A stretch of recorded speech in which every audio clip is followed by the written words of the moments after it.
wireless brain are the immune cells that are moving around. And no one ever thought that T cells were in the brain. Everyone thought that microglia are actually a type of white blood cell called a macrophage. It's the kind that eats things, phagocytes they call them. And these microglia in like I think the 10th or 12th day of the fetus travels into the brain and then lives there and makes children for the rest of their lives. So they stay in the brain in a little section and have children that they raise that take over parts of their sections.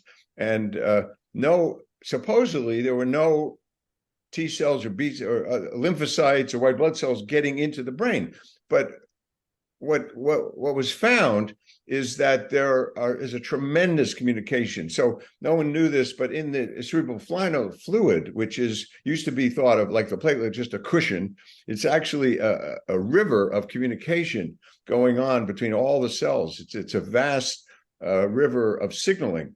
And in there are as much as 500,000 T cells.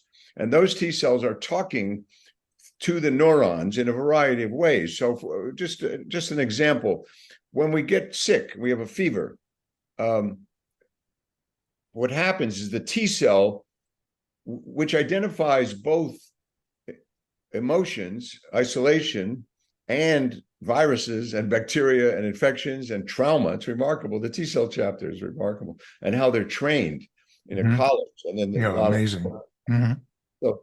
So what's happening is the T cell knows a virus is entered and it's in the lungs and there's an infection going on and it needs help. So it sends signals to the neurons to lower consciousness and to create what we call the sick feeling.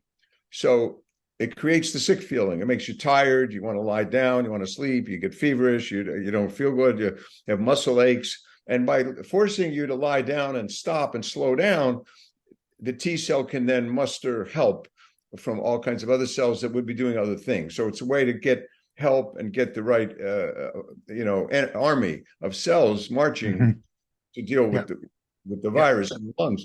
And then when it's all over, only the T cell can tell the neuron to go back to normal consciousness, and it keeps a pulse of signaling from the T cell to the neuron to make normal consciousness.